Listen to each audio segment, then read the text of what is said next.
सोने का पानी। हिंदी मोटिवेशन कहानी। एक शहर में रेखा अपनी बेटी लक्षिता के साथ रहती थी। रेखा के पति का देहांत हो चुका था। वह लोगों के घरों में काम करती थी। लक्षिता को ढंग से पढ़ाने के लिए रेखा दिन रात काम करती थी। लक्षिता भी पढ़ने में बहुत तेज थी। एक दिन जब रेखा घर आती है, लक्षिता, माँ देखो मुझे स्कूल से इनाम में ये ट्रॉफी मिली है। मैं स्कूल में फर्स्ट आई हूँ। रेखा, बेटी ऐसे ही मेहनत से पढ़ाई करती रह। मेरा सपना है कि तू पढ़ लिख कर एक बड़ी अफसर बन जाए। लक्षिता, लेकिन माँ मैं अभी केवल छठी क्लास में हूँ, उसमें तो बहुत समय लगेगा। रेखा, कोई बात नहीं बेटा, मैं बहुत मेहनत करके तुझे पढ़ाऊंगी। तू चिंता मत कर, बस मन लगा कर पढ़। इसी तरह समय बीत रहा था। एक दिन रेखा अपने काम से वापस आ रही थी। तभी रास्ते में उसे एक लकड़ी का बक्सा पड़ा दिखा। पहले तो रेखा आगे बढ़ गई, लेकिन फिर उसने देखा कि उस बक्से में कुछ चमक रहा है। रेखा ने डरते डरते वह बक्सा खोला तो उसमें बहुत सारे सोने के जेवर थे। रेखा को अपनी आंखों पर विश्वास नहीं हुआ। वह इधर उधर देखने लगी, लेकिन वहां कोई नहीं था।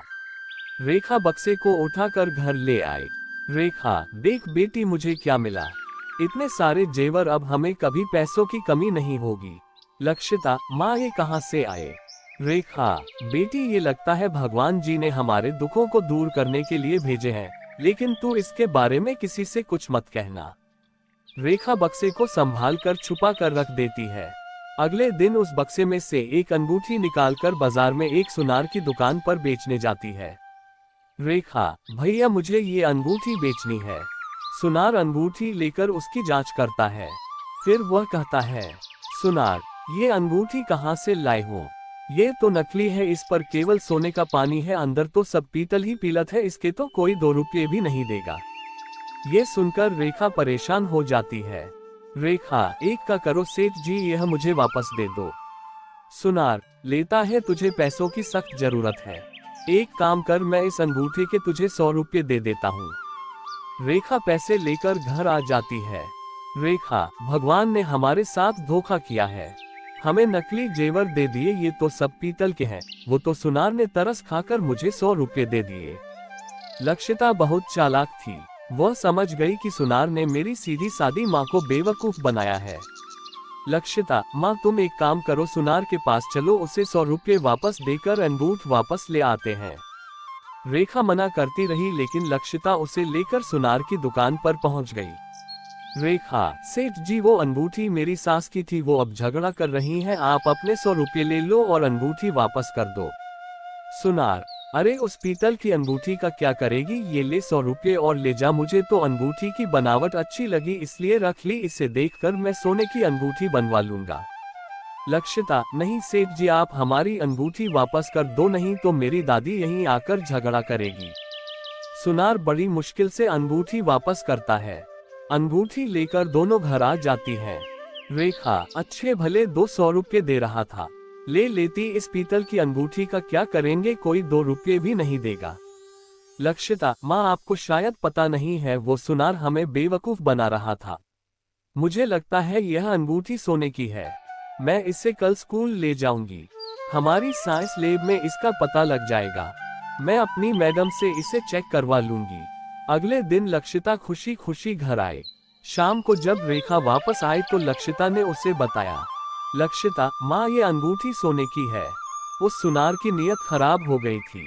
मेरी मैडम ने चेक करके बताया कि यह असली सोने की है और इसमें जरा भी मिलावट नहीं है। रेखा, लेकिन अब हम क्या करें, हमें तो कोई भी बेवकूफ बना देगा। लक्षिता, माँ इन गहनों को रखा रहने दो, जब मैं पढ़ लिख कर बड़ी हो जाऊंगी तब इन्हें बेचेंगे, तब तक इनकी कीमत भी बढ़ जाएगी और कोई हमें बेवकूफ भी नहीं बना पाएगा। इसी तरह कई साल बीत जाते हैं। लक्षिता की पढ़ाई पूरी हो जाती है।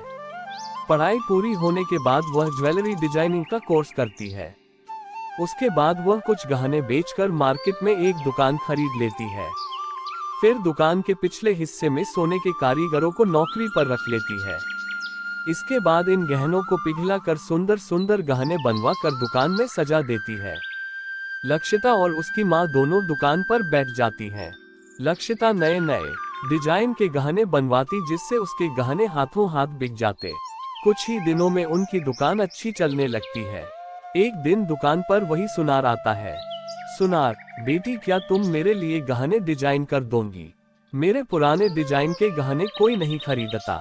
लक्षिता, जी नहीं, आप सोने को पीतल के भाव में खरीद कर लोगों को बेवकूफ बनाते हो। हमें आपके साथ कोई काम नहीं करना। सुनार, नहीं बेटी, मैं ऐसा नहीं करता। रेखा, सेठ जी आप भूल गए, एक बार मैं आपकी दुकान पर आई थी। फिर रेखा ने सारी बात बता दी। सुनार, बेटी मेरे से गलती हो गई, मुझे माफ कर दो, मेरा सारा धंधा चौपट हो गया। लक्षिता, नहीं आप चले जाइए। सुनार चुपचाप वापस चला जाता है। लक्षिता ने अपने काम को बहुत बढ़ा लिया। अब उसके शहर में कई शोरूम थे जहां नए नए डिजाइन के गहने बिकते थे। तो दोस्तों, अगर आपको ये कहानी अच्छी लगी तो हमारे चैनल को सब्सक्राइब करें।